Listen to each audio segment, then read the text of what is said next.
Okay. Hey YouTube, my name is Carson. I'm a videographer and I don't know exactly what I'll be specifically posting on this channel, but I know that it will have to do with one, videography, two, gear, maybe sprinkled in with some movie reviews.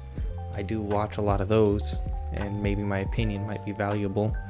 So I'm gonna start this video with the most simple kind of video any videographer can do, and that's the what's in my camera bag 2020, fill in the blank.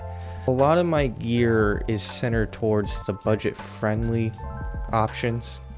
I usually have to hunt around a lot for a good deal, or I gotta wait a long time, save up the money, borrow some money, stuff like that. So I'm gonna start with the lenses because I think that's probably the most unique thing I have. I believe that you can probably change your video work the most with a cheap vintage lens. This is recording right now on the Helios 44-2, the 58mm. And if you know anything about videography, if you're interested at all, then you know about that lens. And I recently went up the Kern River. If you live in California, you know where that is. And I found that lens for $30. It had the USSR camera that comes with it. I forgot the name. It's the Zentype B. I tested it. It doesn't work past 500th of a shutter speed. But that's all right because got it for the lens. I enjoy using vintage lenses because without making too long of a video. Oh, there's my cat messing with the blinds. Without making too long of a video, a vintage lens can add a lot of character from the defects it has from aging. And specifically with the Helios here, the bokeh on it, it gives a nice, everyone says swirly effect, and I guess it's the best way to explain it. But pretty much the bokeh kind of squishes and becomes more of an oval shape than circular, which makes it swirl as you go towards the edges of the screen. The next lens I have is an M42 mount screw lens, just like the Helios. It's this Vivitar 28mm.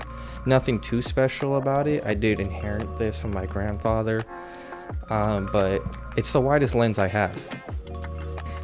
Okay, two things. I took off my jacket. It was way too hot in this little room. Got a PC going on this side and then lights on this side. And then I switched my camera off of S-Log 2, a little hint of what camera I use, because that whole bit you saw before was like 3 gigabytes for not that long of footage, and I do not want to deal with that. So hopefully I can make it look just as good. Moving on, this is my favorite lens. I went to an antique store in my town. They have tons of lenses. I was looking for the specific brand. I found the brand and I bought it anyway because I really like it. However, it's not the most useful focal length. And as I say that, I think about my most recent project I did. I shot a wedding and I actually did end up using it. Let me just show you. So it's the Super Takumar Super Multi-Coated lenses, which are phenomenal lenses. Slightly radioactive, so don't put it under your, pillow at night when you sleep.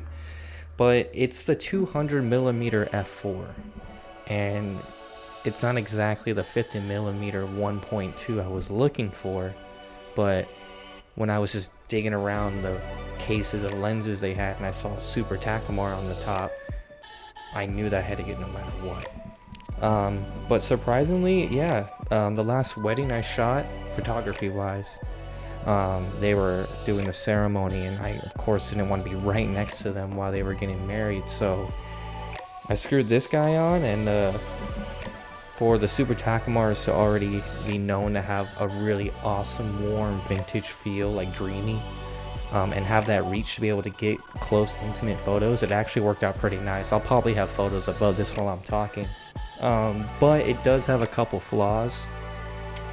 This being a really long focal distance, or shortened focal distance, I forgot the term, but like it cannot focus close whatsoever. You have to be like, I don't know, 5 or 6 feet away, which is expected with a 200mm, but still annoying. And also there are a ton of oils on this aperture blade, so it's kind of scary. But as I move the aperture up and down, it's like lagging. It closes, but you can see the oil stick to the blades. And yeah, I mean, overall I paid $30 for this. The guy didn't know what he was selling, so I can't complain too much, but I will eventually get that 50mm. And the final lens that is probably in my rotation is just a nifty 50 Sony FE 50mm 1.8, I believe. Yeah, I mean, nothing too special about that. If I'm shooting a portrait commercial, or if I don't want to rely on manual focusing lenses with oil in the aperture, then I usually have this lens on my camera. It's nice, it's sharp, it has a 1.8 aperture, so at night it does help in a pinch, and can't say much more about that. Now time to move on to the camera bodies. I do have two cameras, just in case if I need a B cam or a second photographer. My fiance, she helps sometimes on wedding photos. So my camera I use is a Sony a7S, wait for it, 2, okay? It's cheap, which goes with my philosophy of budget friendly. The quality in video wise is there. I don't care if you're an expert or a beginner. If you start with this camera, then you're gonna get 99.9% of the work that you want to get done. I don't mind the weaknesses of this camera too much because I have been through a couple camera systems at this point, and the weaknesses that this camera might have are doubled in some of the cameras I've had before, such as the battery life. I used to use a Blackmagic Pocket 4K. While that might have superb image quality compared to this camera, the battery life is probably the worst I've ever experienced. You'd be lucky to get 30 minutes of battery life with that. Battery life's not good on this one either. However, you know, if you're sparingly shooting, even on a wedding day, I've shot a video of wedding as this as well, a lot of birthdays. You're not rolling the whole entire time. You might do that during a speech, but if you're getting highlight videos of important subjects, then you're gonna film for 15 seconds, turn it off. It saves a lot of battery, honestly. And the batteries, by the way, don't talk about this too much. I don't see a lot of people talk about this, but they're really cheap. I mean, I know they're the smaller style batteries and the new ones are much bigger, they last a lot longer, but they're also a lot more expensive. You know, you can pick up 3 of these batteries for like, I don't know, like $40, and I brought 4 batteries. It lasts me a whole day. I don't see it as that much of a weakness. 2, the autofocus is pretty much non-existent if you want to use this. And that's fine for me because 1, you already saw I use vintage lenses and you got a manual focus with that anyway. So it really does help you learn how to pull focus, which is a vital technique. Again, the Blackmagic autofocus non-existent, so I was already learning from that. Another camera I used to use was a Lumix G9, and while that one probably had the best ease of use, it was micro four thirds. So as soon as you were in any sort of low light condition, the video would fall apart, which sucked because it had good battery life and actually good autofocus, which I know is a lot for a Lumix camera. So after rotating camera systems, I fell on the a7S II. It was cheap enough for me to be able to sell my old gear and switch systems while also still having a image quality I was pretty happy with. The second camera body I have is also a Sony. It's a a6000. Nothing too fancy about it. The image quality isn't the best. It doesn't do 4K, only 1080, but it does do 60 frames, which you'll be surprised on a lot of client videos. I like to think that the client would be more impressed, especially on highlight videos as weddings, birthdays, stuff like that. If there's slow motion, it looks more cinematic. I've done a event on a a6000 and a gimbal, and honestly, just checking your exposure, make sure nothing's like underexposed or completely blown out in the highlights. It looks pretty nice. No S-Log or anything like that either. It's all like Rec 709 in the camera. Having a crop sensor camera along with my full frame means that if I do some sort of sports photography or even nature photography, which I plan on doing, I do get a crop so that does help for some extra reach, to where if I want to use the Super Takumar 200 on a Sony a6000, it comes to like about a 250 or 235. Just that little bit extra reach in there helps a lot.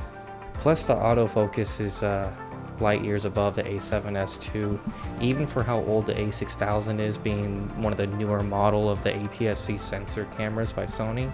The autofocus is way better. The A7 line doesn't really get good in autofocus until the A7 III, where from the A6000 all the way up to the A6600, it's like the same autofocus and it looks really good. The next thing in my camera bag is something that every videographer skips over because, you know, we're in video, not audio, but it's a shotgun microphone. I just have this newer CM15. It's worked well in certain situations. The audio's fine, it has a plus 10 dB to help get a little bit more reach, I guess. But one of the flaws about this microphone that I've run into is the fact that sometimes just plugging it into certain cameras, it won't work at all. I know that's a pretty fatal flaw, so it's hit and miss with this guy. Usually if I'm doing an event, I have someone that I hire to help me out, and they have much better audio equipment than me. But putting it in the A7S II, it's worked just fine. Most of the time using the shotgun mic, I've actually used it on my iPhone. It's a great little way to get a C cam if I need to, or if I have someone doing behind the scenes. I have a little phone clip I can put the shotgun mic on top, plug it into the iPhone, and honestly it's a great way for like social media or anything like that. Although this isn't technically in my camera bag, it's still in my rotation I use for any event or project. It's my Zhiyun gimbal. Long story short, I needed a gimbal and I needed it fast, and surprisingly, if you look on mpb.com, which is one of the best websites to get any used gear, highly recommend used gear over new one. If you can afford the new gear, go for it, but I've never had any problem using used gear. But that gimbal was $50 and it hasn't done anything wrong to me yet. I mean, I can tell that it definitely needs like a lighter setup, but that's okay because I'm just running a mirrorless camera, one lens. I'm not putting a follow focus on it or anything. If I'm shooting a manual lens on a gimbal, I have the aperture up, maybe to a 5.6, maybe even 8. Then I don't have to really focus too much. I just set it to infinity, use my body back and forth to focus. It's honestly a lot easier than you might expect. One thing I always recommend being in a camera bag is business cards. A little tip I got early on is to always ask the client if you can put your business cards on tables if you're doing like a wedding or a party or something. Most of the time the clients don't mind. If they say no, no big deal, just make sure you communicate with them. But it's helped out a lot. You'll be surprised at how many people will pick up those cards off the table, and that's just another contact. Anything else that's in my camera bag is just little things like SD cards, batteries, or tools.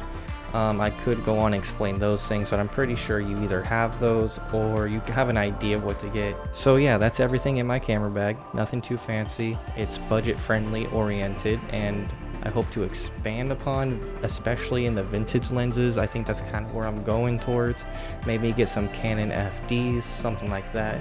Definitely finish out the Super Takumar set. I think that'd be really, really awesome.